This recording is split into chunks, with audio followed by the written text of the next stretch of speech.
It's time for Cutting Edge Consciousness with Freeman Michaels and Barnet Bain. Thought-provoking discussions and bold ideas from the edge of possibility. Freeman Michaels here with my co-host Barnet Bain. We're talking today to Tom Shadyac, who of course is the director, producer of the movie I Am, along with a whole litany of blockbuster films, including Ace Ventura, Pet Detective, Liar, Liar, and many others. Barnet, before we went to break, I know that there was something on your mind. Tom, you were talking about your passion for stories, and I am curious about how you are reframing your relationship to story making. My process is always going to be the same, which is to find the soul of the piece, to find what it is that makes me so passionate, willing to dedicate a year of my life to telling a story. But my business process is all different. So I simply don't call myself the most valuable anymore. Stepping away from that, because we certainly know where you're operating from vis-a-vis where you've been. I'm not so interested in where you've been as much as I am where you're going in the same sense that your father spoke of vis-a-vis his the poignancy of his as big as his heart was, his capacity to dream a world wherein people could operate from these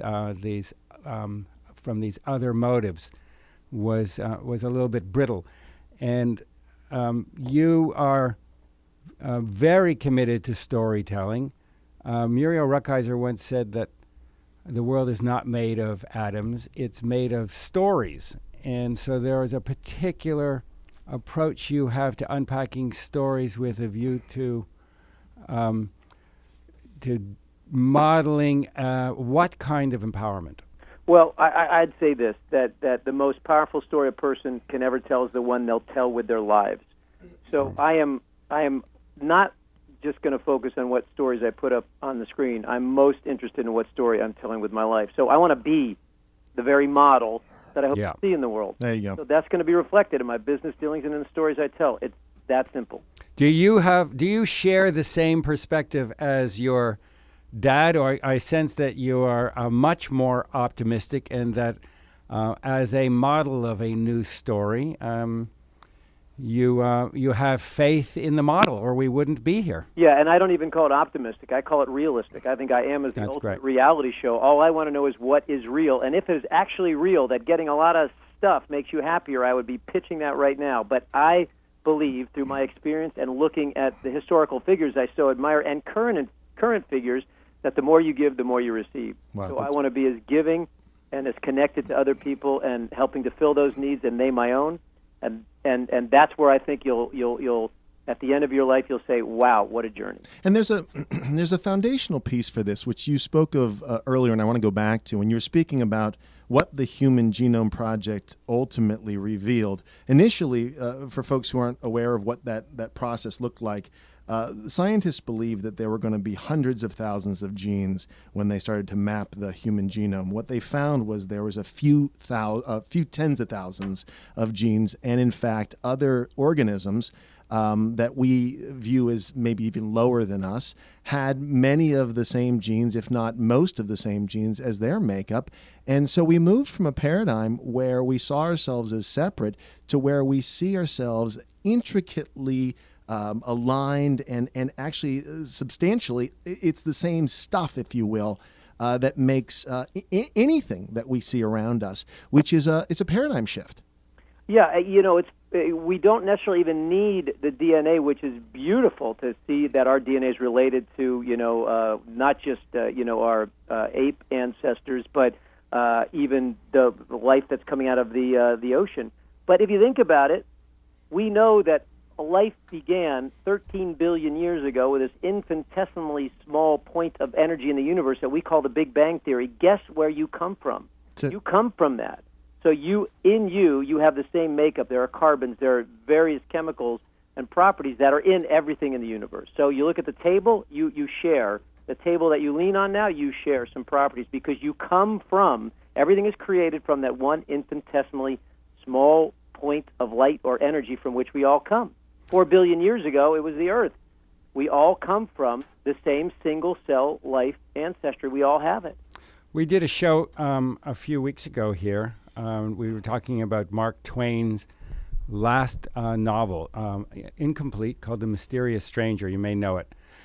I don't, but carry on. Educate me. It is so. It's a mind blower. Here's the basic premise of it.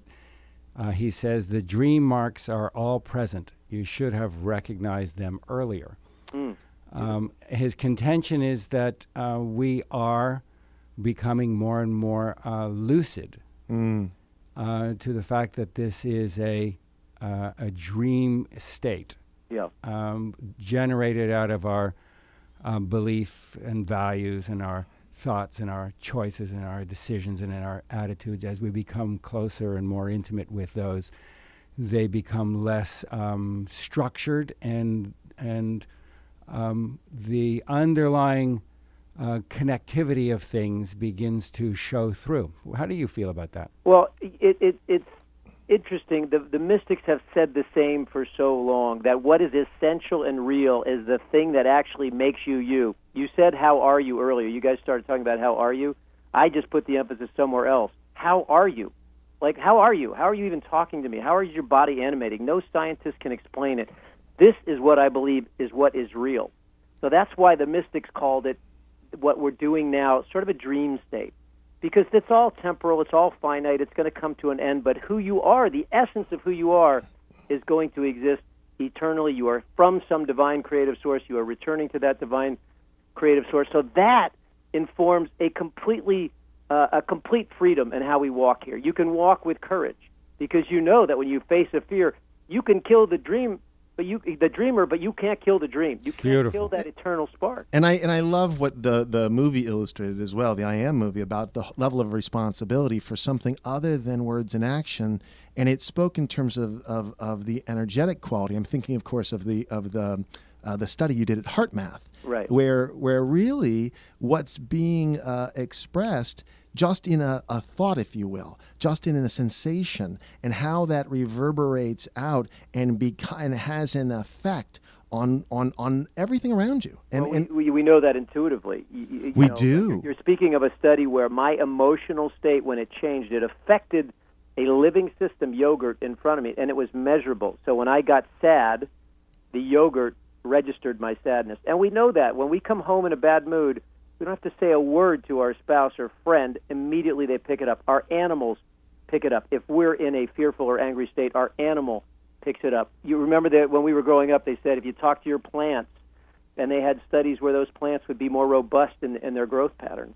So it's stuff we've all known, and now science is beginning to measure it and quantify it. And this is why I think it's essential, because our technologies have gotten so extreme now. If our morality does not catch up, this is what Martin Luther King's summation of his journey was. If our morality does not catch up to our technology, we are a doomed species.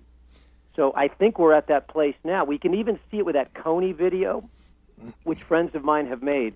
They're using technology now with a moral purpose behind it, because technology is neutral. It can be used to set off a car bomb, or it can be used to connect people. And I believe now we're placing a value behind that technology. We have that opportunity, which can change everything. And that value is, of course, love and connection. And what I like about that, and my take though on the piece of what you're generating and how you're perceiving it is a level of personal ownership, which I feel was illustrated in the movie as well, where we actually track back to what am I generating in my own experience. It empowers people to have a much more profound effect. I think one of the tripcords, and Barnet and I have spoken about this in the past, is there's a tendency to point out there, to say, I want to save the world out there. And the reality is that the work we do inside is going to have a much more profound effect on the world outside of us than any slogan we may want to, plaster to our bumper or who we are being. That's right. We go back to sort of the way beginning. To pass a collection plate now, I would pass the collection plate. Because so many of us want to change things on the outside, and all true revolution comes from the death of something on the inside of us and the rebirth and a reawakening on the inside of us. A new dream. A new dream. A new dream. Nothing changes until I do. Exactly so right. dramatically, so dramatically presented in that in that clip of you at HeartMath with Roland. Yeah. What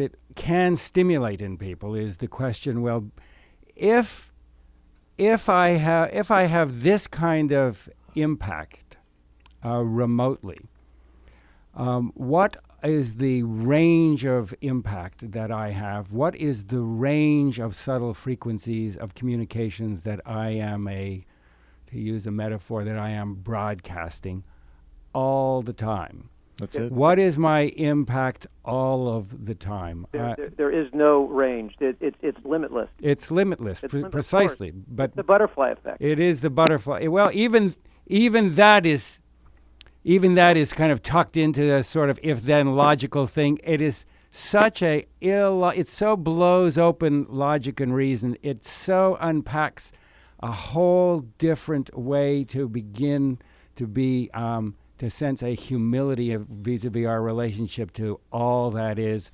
Lynn McTaggart speaks about it in your movie as the field.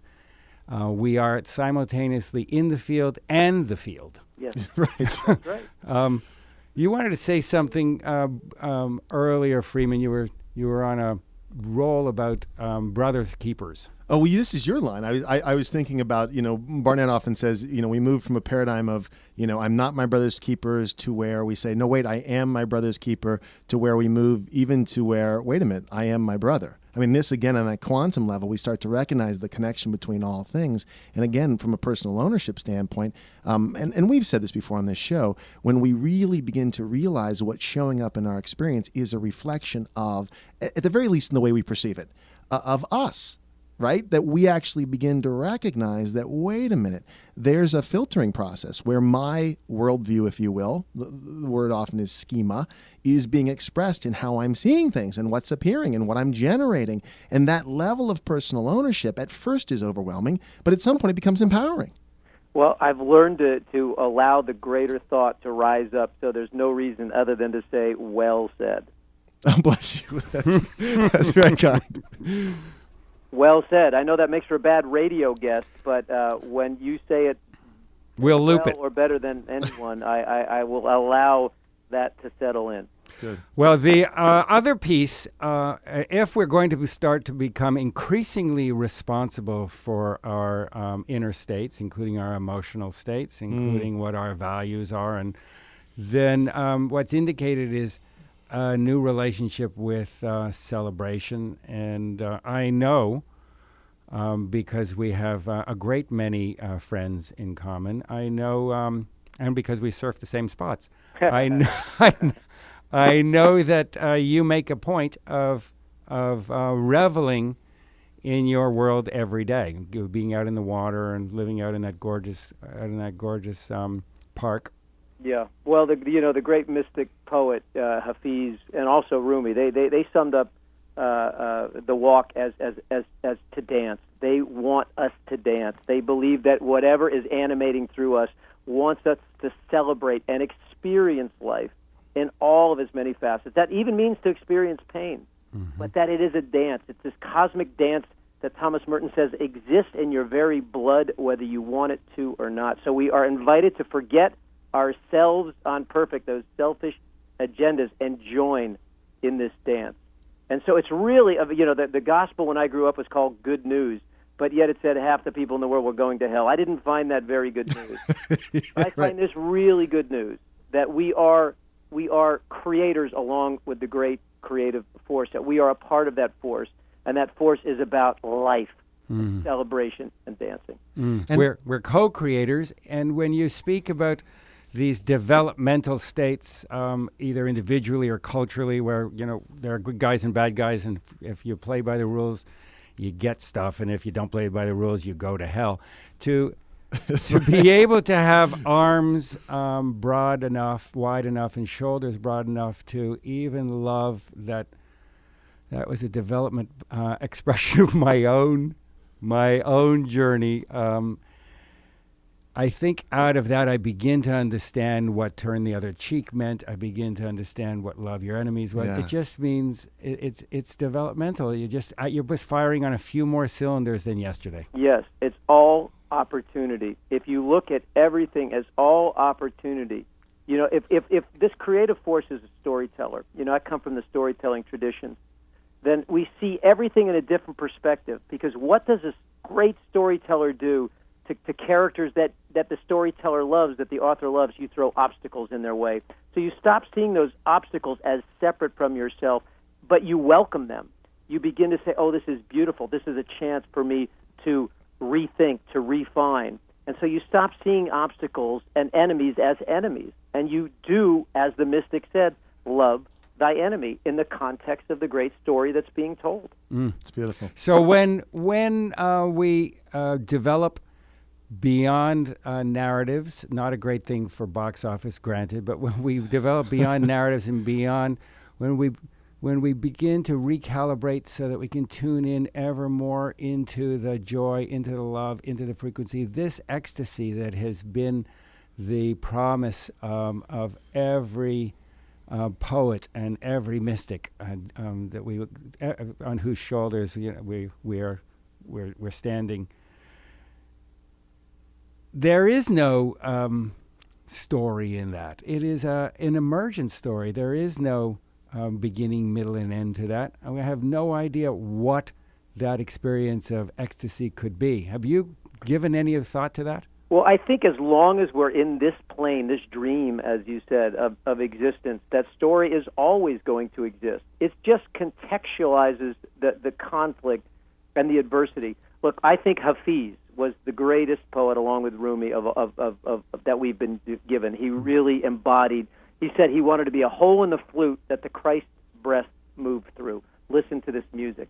So he tells to me as close as the Christ God breath as there is. And he says, what about all this suffering? He says, think of it as being washed. And I myself, Hafiz, am constantly dripping and soaking wet. So he himself was feeling suffering. He was feeling adversity, but he had a context for it. Yeah. He knew that this was temporal. He knew that this was about the great story and the great dance. And so he could serve it, and he could feel pain in context because he knew that pain led to his greatest passion. The root words of pain and passion are the same. So we just look at it as pain as something, no, get it away. Push it away. Get it away from me. And the mystic knows I welcome because I know what hurts me blesses me. And so any feeling, positive, so-called negative, that is either denied or pushed away or clung to, goes toxic. It does. Yeah. I don't even believe necessarily in positive or negative thinking. I believe in truthful thinking. It's beautiful. It's beautiful. And with that, unfortunately, the truth is we've run out of time. There's a limit to all. But I enjoyed this, man. I appreciate what you guys are saying. It's really beautiful. Well, we'd love to next time have you in studio. And next time we'll do it again, and we'll bring a little bit more to the party and set it up so that you can come down here. We'll spend a little bit more time as well. Go left and right and deeper. Well, that was fun. Yeah, awesome. I enjoyed it very much. So all good things, brother. We'll talk soon. All right, Tom. And for those of you listening, stay tuned because we'll be right back here on Cutting Edge Consciousness.